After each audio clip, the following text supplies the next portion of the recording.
Mwaramutse bakundwa nshuti na bene data muri hano. Kuri jewe ni ihigwe ridasanzwe kubana namwe aho turiko twegurira Imana iki kibanza ku bw'ubwiza bwa Kristo, kugira ngo bityo ngaha haze hashobore gukoranira abantu bashaka kugaburirwa imfungurwa z'ijambo ry'Imana zihuye none munsi wa nyuma, kandi bityo Kristo akoranirize ngaha abo yatoranije kugira ngo bityo abamenyeshe ibintu byose bihwanye none munsi wa nyuma, kandi bategurirwa guhindurwa no kuzamurwa. Icigwa Migere yariko aratubwira ni ibanga ry'ubwiza bw'Imana bugaragariye mu ngoro yayo. Iryo ni ibanga hariya mu isezerano rya kera ryagaragaye, kandi irya ngoro yubatswe na Mose hamwe n'iyo Salomo yubatse zose zishushanya ingoro iri mu ijuru, kandi zishushanya n'ishengero ry'umwami Yesu Kristo, ariyo ngoro y'umwami Yesu Kristo. Mu kuvayo igice ca 40 umurongo wa 33 kugeza ku 38 haravuga ngo, araheza ashiraho urugo rukikuza iryo hema n'igicaniro impande zose, ashiraho n'impuzu yo gukinga mu irembo ryago, kuko niko Mose yarangije ico gikorwa. Maze ca gicu gipfuka ihema ry'ibonaniro, ubwiza bw'Uhoraho bwuzura mw'iryo hema ry'imbere.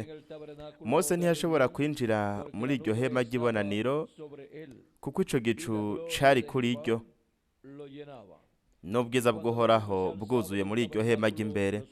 Kandi mu rugendo rwabo rwose, iyo ico gicu kivuye kuri iryo hema kigasubira hejuru, Abisirayeli baca bafata inzira.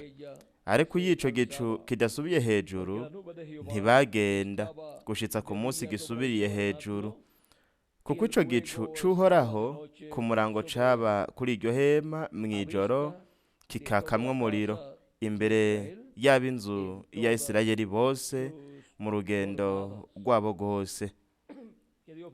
Ese Imana yohezagira ubugingo bwacu, ikabuhezagiza ijambo ryayo, ikatwemerera kuritahura. Murashobora gufata ivyicaro vyanyu.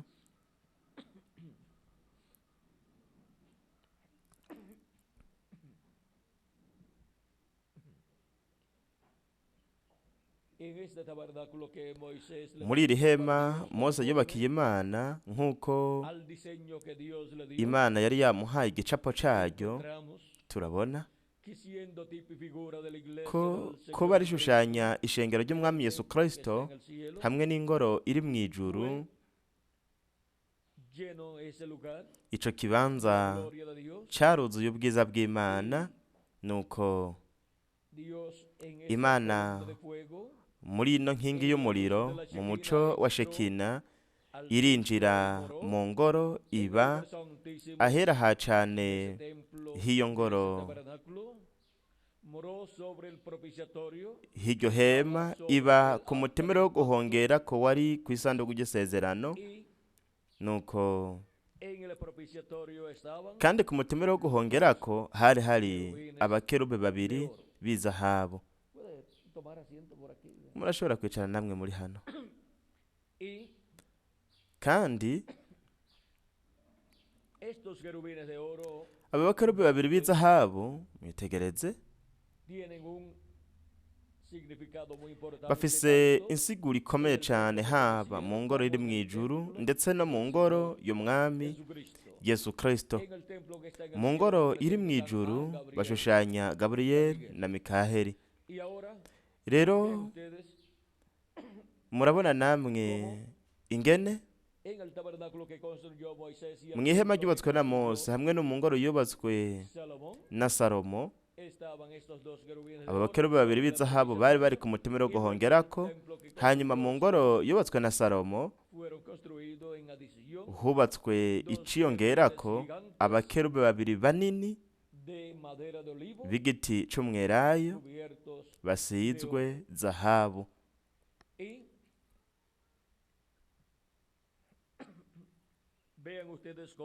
Kandi mwumve ingene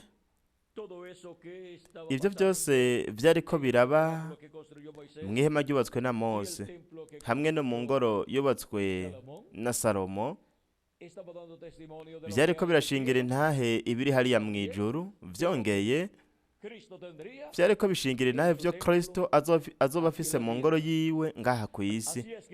Nuko rero murabe ibanga ry'ubwiza bw'umwami Yesu Kristo mu ngoro mu ihema ryubatswe na Mose, mu ngoro yubatswe na Salomo hamwe no mu ngoro iri mu ijuru. Kandi ibyo byose kugira ngo bigaragazwe mu ngoro y'umwami Yesu Kristo ariryo shengero ryiwe kuri uno munsi wa nyuma. Turumvise ingene Kristo yamye yubaka ishengero ry'uva mu gihuja mu kindi kugeza ageze muri iki gihe ca nyuma. Kandi Yesu Kristo yamye ari mu ngoro yiwe mu ishengero ry'uva mu gihuja mu kindi muri mpwemu yera, agaragaye biciye mu bamarayika biwe ntumwa. Nuko kandi biciye muri buri mumarayika ntumwa twumvise, twarabonye mpwemu wa Kristo mu nzu yiwe, mu ishengero ryiwe. Kandi kuri uno munsi wa nyuma naho ashika mu gice c'ingirakamaro cane c'inzu yiwe, arico yubakisha ibiremwa abantu, igice c'ahera ha cane. Kandi acubakisha ibiremwa abantu, abanyamerika Latine na Karayibe, nk'uko yubatse ahera akoreje ibiremwa abantu bo muri Aziya ntoya, mu Burayi no muri Amerika ya ruguru. Rero murabona ko kandi habayeho abantu bahariya mu bwoko bw'Abaheburayo muri kijya gihe ca Petero hamwe n'izindi ntumwa, ari nabo ari abo mu ishengero ry'umwami Yesu Kristo. Kubw'ivyo rero begukira ico kibanza c'ahera h'ingoro y'umwami. Ariko ubu kuri uno munsi wa nyuma igice c'ingoro y'umwami ni ahera ha cane, aho we ariko arubaka. Kandi igihe ico kibanza kizokubakwa mu mwuzuro, kizokwegurirwa ingoro y'umwami Yesu Kristo, izokwegurirwa Imana kugira ngo Imana yibemwa muri mpwemu yera mu mwuzuro wose. Kandi iyo niyo ngoro izoba ihari mu nganda y'imyaka 1000 hamwe n'ibihe bidashira. Rero turumvise ko ubwiza bwa Yesu Kristo, ubwiza bw'Imana buzokwinjira ahera ha cane h'ingoro yiwe, kandi buzogaragarira ngaho mu mwuzuro wose ku mutima wo guhongerako hagati y'abakerubi babiri b'izahabu, aribo bashushanya ubukozi bwa Mose na Eliya, ubukozi bw'imyelayo ibiri ku munsi wa nyuma. Murabe hariya mu ngoro yubatswe na Salomo hari imyelayo ibiri isizwe zahabu, kuko ubukozi bw'imyelayo ibiri ubukozi bwa Mose na Eliya kuzoba ari kugaragara kw'Imana biciye mu mubiri w'umuntu, biciye muri ubwo bukozi bubiri buzoba buri mu mubiri w'inyama witwa marayika w'umwami Yesu Kristo ku munsi wa nyuma. Kandi hagati muri ubwo bukozi bugaragariye muri marayika w'umwami Yesu Kristo hazoba hari ubukozi bwa Yesu buhagaragariye, kandi ubwiza bw'Imana, ubwiza bwa Yesu Kristo buzogaragara mu mwuzuro wose ku munsi wa nyuma mu ishengero ryiwe ahera ha cane h'ingoro yiwe yo mu buryo bw'impwemu, arico gihe cibuye rikomeza ifuruka. Kandi nico gituma Kristo rero kuri uno munsi wa nyuma ari muri Amerika Latine na Karayibe yubaka ahera ha cane h'ingoro yiwe yo mu buryo bw'impwemu, kubwo kugaragara k'ubwiza bw'Imana, ubwiza bwa Yesu Kristo mu ngoro yiwe mu mwuzuro wiwe wose. Murabe ingene Imana iriko irategura ibintu byose kubwo kugaragara mu mwuzuro kw'Imana, aho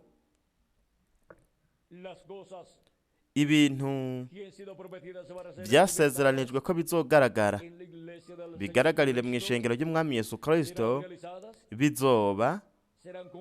bizoshitswa. Uko niko rero ubwiza bw'Imana buzoba bugaragaye mu mwuzuro wose, mu ngoro yo mu bw'Impwemu y'Umwami Yesu Kristo, ari ishengero ryiwe. Nuko rero mwumve ingene Kristo ariko arakora kuri uno munsi wa nyuma, n'ingene biciye muri marayika wiwe ntumwa Yesu Kristo muri mpwemu yera ariko arigaragaza kandi ariko arahamagara yegeranya abatoranijwe akoresheje ubutumwa bw'inkuru nziza y'ubwami, ari bwo butumwa bw'ijwi rirenga ry'inzamba, kugira igihe abatoranijwe bose bazoba bamaze gushika mu nzu y'Imana, haza kugaragara mu mwuzuro wose kw'Imana. Bizomara agahe kagufi, ariko Imana izonyiganyiza ino si nk'uko namba itigeze kubikora imbere. Hanyuma tuzoca tuja mu mazimano y'ubukwe bw'umwagazi w'intama. Rero turashobora kubona urugendo rw'inyubako y'inzu yo mu buryo bw'impwemu, ingoro yo mu buryo bw'impwemu ya Kristo. Dushobora kubona ingene yagiye ava mu gihe aja mu kindi, ava no mu ntumwa imwe yiyemukira mu yindi. Kandi turashobora kubona igihe hazoziramwo uku kugaragara k'umwuzuro w'Imana, kandi turashobora kubona turashobora kubona n'uwo uku kugaragara kuzozamwo, kugaragara kwa mpwemu w'Imana mu mwuzuro wose. Kandi turashobora kubona n'ubutumwa buzoba buri kuri uno munsi wa nyuma, ahera hacane h'ingoro y'umuryo bw'impwemu ya Yesu Kristo. Turashobora kubona kandi n'abantu ihanga rizoba riri ngaho, kandi iryo hanga ririhe?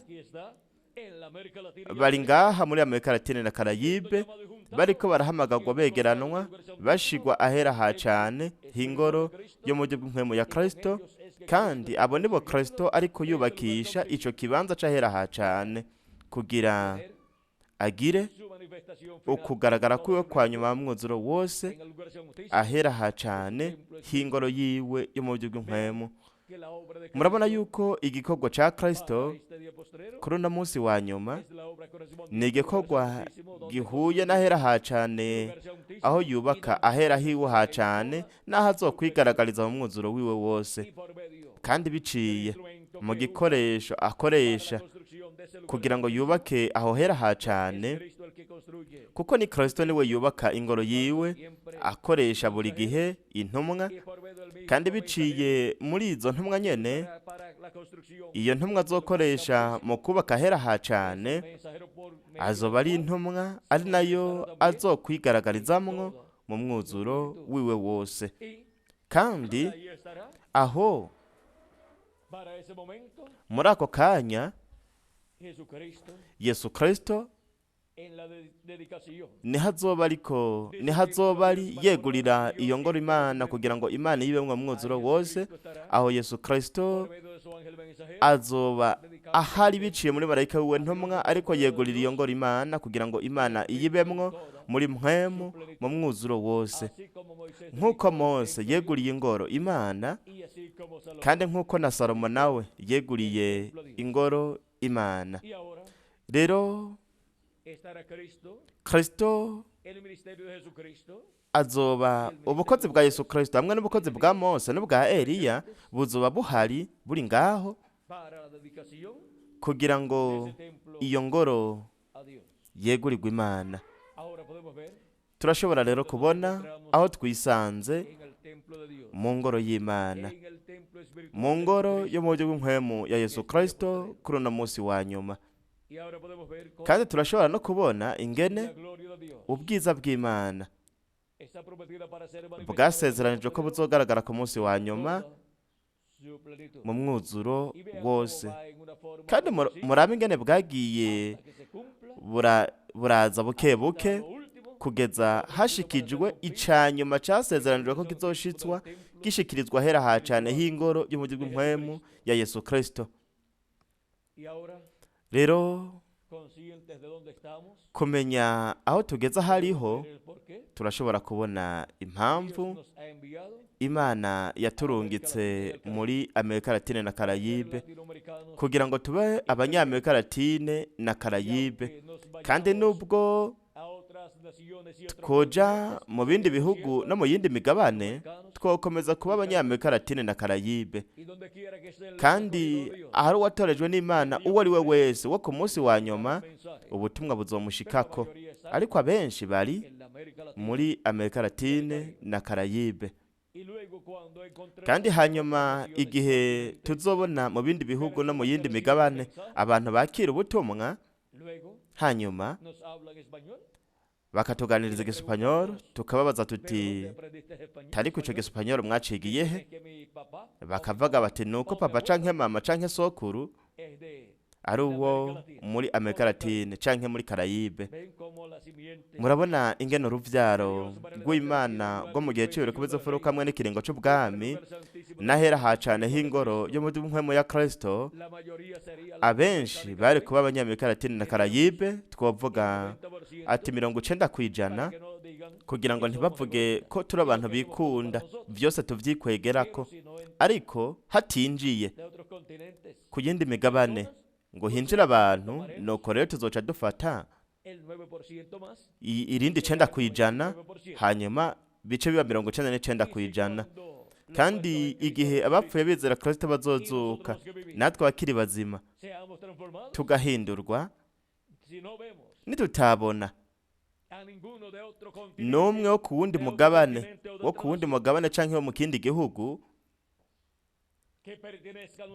azoba ari mu gihe cacu, nuko rero tuzovuga tuti nuko rero 100% bari kuba ari abanyamerika Latine na Karayibe, ariko reka dusige, reka tube turasize 10% kugira ngo ntibavuge yuko tutabasigiye n'akabanza na gatoyi tugasigira abandi bantu bo mu bindi bihugu. Ni vyiza ngako barafise 10%, baracafise 10% ubu, ariko nibatakira ubutumwa aya mahirwe ya 10% azofatwa n'abanyamerika Latine na Karayibe, kandi hazokuzura 100% abanyamerika Latine na Karayibe mu gihe cahera ha cane h'ingoro y'umujyi bw'impwemu ya Yesu Kristo. Nuko rero murabona ko iki arico kibanza aho ubwiza bw'Imana, ubwiza bwa Yesu Kristo bwasezeranijwe ko buzokwigaragariza mu mwuzuro wose ku munsi wa nyuma, igihe ino ngoro y'umwemu wa Yesu Kristo izoba iriko yegurirwa Imana kugira ngo Imana iyibemwo muri mpwemu mu mwuzuro wose, aho Yesu Kristo muri mpwemu yera azoba abaye mu mwuzuro wose muri marayika wiwe ntumwa hamwe no mu bagize umubiri w'ibanga wa Kristo bo mu gihe cibuye rikomeza ifuruka. Ndetse kandi vyongeye hanyuma mwitegereze azogaragarira no mu bera bo mu bihe vyaheze hamwe no mu ntumwa zo mu bihe vyaheze, ariko umugisha nuwo batoranijwe bo mu gihe cibiye rikomeza ifuruka, kandi nibiciye muri bo niho Kristo azonyiganyiriza inosi muri iki gihe ca nyuma ubukozi bwa Yesu Kristo biciye muri marayika wiwe ntumwa. Rero turabona ko arico gituma biciye muri marayika wiwe ntumwa Kristo uwasezeranye kumenyekanisha ibintu bizoba, avuga n'ijwi rirenga ry'inzamba mu vyahishwe igice ca 4 ati dugutse hano ndakwereke ibintu bigiye kubaho hanyuma y'ibi. Hanyuma turabona marayika w'umwami Yesu Kristo ariko aramenyekanisha bino bintu byose mu byeshuwe igice cya 42 umurongo wa 16 nuko biciye muri we Yesu Kristo azoba ariko yirigaragaza ku munsi wa nyuma atumenyesha bino bintu byose bitegerezwa kubaho vuba ku munsi wa nyuma. Nico gituma Yesu yavuze mu byeshuwe 22 umurongo wa 16 ati jewe Yesu ntumye umumarayika wanje gushingira intahe mwebwe ivyo kubw'amashengero. Rero turumvise umugambi w'Imana uhuye n'igihe cacu, kandi twumvise n'uburyo we ariko arabikora, kandi we ntazohindura buno buryo ubwo yamaze kugena kugira ngo akoreshe ku munsi wa nyuma. Kandi mw'ubu buryo nyene nibwo ubutumwa buzogendamwo bushike no ku bwoko bw'Abaheburayo, kuko nta kindi gihe gihari, nta n'ikindi kiringo gihari, nta n'irindi hanga abantu bahari, nta n'iyindi ntumwa ihari yo mu gihe cibuye rikomeza ifuruka canke ikiringo c'ubwami. Ni muri kino gihe, igihe cahera cane, igihe cibuye rikomeza ifuruka mu kiringo c'ubwami, hamwe n'abantu b'Abanyamerika Latine na Karayibe aribo bagize kino gihe, niho ibanga ry'ubwiza bwa Yesu Kristo, ubwiza bw'Imana, niho rizoboneka ririko riragaragara mu ngoro yiwe ku munsi wa nyuma. Rero murabe umugisha ukomeye cyane Yesu Kristo yari afise, yarateguriye, yarategekanirije Amerika Latine na Karayibe, kandi n'ubu ntiharagaragara mu mwuzuro wose, n'ubu ntiharagaragara ibintu byose Imana ifitiye Amerika Latine na Karayibe, ahubwo byaratanguye gushitswa ibyo afise, ibyo afitiye Abanyamerika Latine na Karayibe. Ariko n'ubu haracariho imigisha myinshi y'Imana ku Banyamerika Latine na Karayibe, kandi igihe hazoba hagezweho ino ntambuko, ubwo abapfuye bizera Kristo bazoba bazutse, natwe bakiri bazima tukaba twahinduwe, tuzobona ko imigisha myinshi Imana izoba iriko irayisuka kuri Amerika Latine na Karayibe muri iyo minsi. Yaramaze gutangura gusuka imigisha yayo kuri Amerika Latine na Karayibe, ariko n'ubu haracariho iyindi migisha myinshi izosukwa muri ako gahe kagufi k'iminsi iri hagati ya 30 na 40, ako tuzomara ngaha twamaze guhindurwa, dufise umubiri musha, uwo yasezeraniye umwe wese muri twebwe.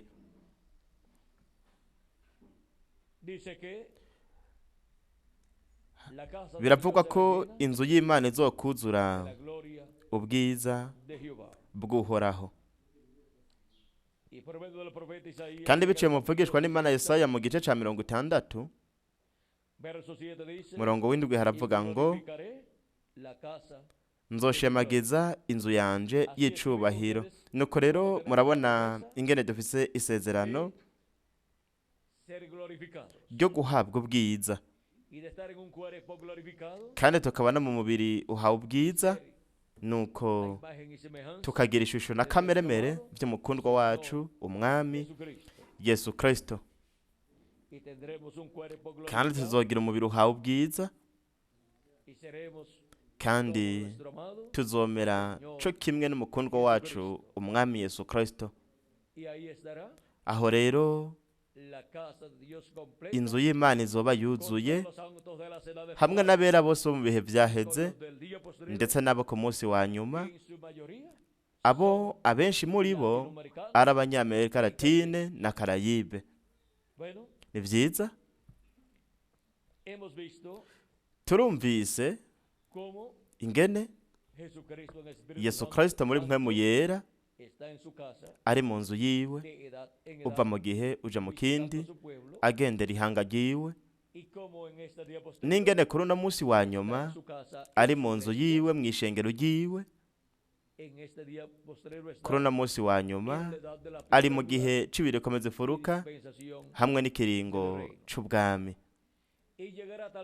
kandi hazogera ubwo kugaragara kwa Yesu Kristo mu nzu yiwe, ubwo ubwiza bw'uhoraho buzokuzura ubwiza bwa Yesu Kristo, ishengero ryiwe, inzu yiwe ikuzura ubwo bwiza bwa Yesu Kristo. Hanyuma kugaragara k'ububasha kwa Kristo kwasezeranijwe ku munsi wa nyuma, uko kugaragara kuzoboneka mu nzu yiwe ahera ha cane, h'inzu yiwe, ingoro yiwe, arico gihe cibuye rikomeza imfuruka. Kristo yaramaze kugira ukugaragara kwiwe guhuye na buri gihe, ubu hasigaye gusa ukugaragara guhuye no munsi wa nyuma. Kandi twumvise urutonde rw'uku kugaragara, kandi twumvise ingene ari mu gihe cibuye rikomeza imfuruka, ariko arakora igikorwa gihuye n'uno munsi wa nyuma kugira ngo agire ukugaragara mu mwuzuro wose ku rwego mpuzamakungu, aho amasezerano akomakomeye y'ibitangaza byinshi n'utwumiza azoboneka mu nzu y'Imana. Hehe? Ahera ha cane. Kandi ivyo bizoba ku rwego mpuzamakungu, kandi ivyo biri hafi cane, biri hafi kuba. Rero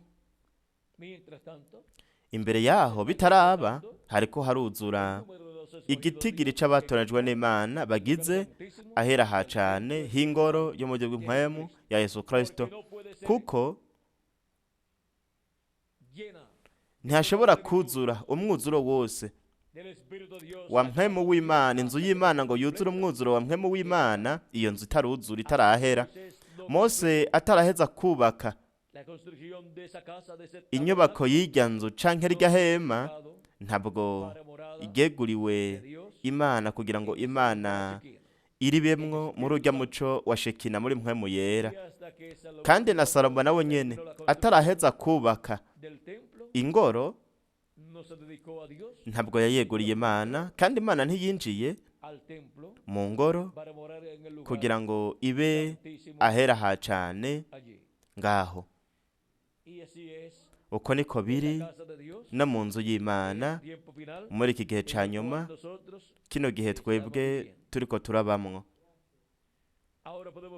Rero turashobora kubona ko umwuzuro w'Imana uzoba uriko ugaragarira mu nzu y'Imana ahera ha cane, kandi hazoba hariko haraba ibintu bikomeye cane vyasezeranijwe ko bizoba kuri uno munsi wa nyuma.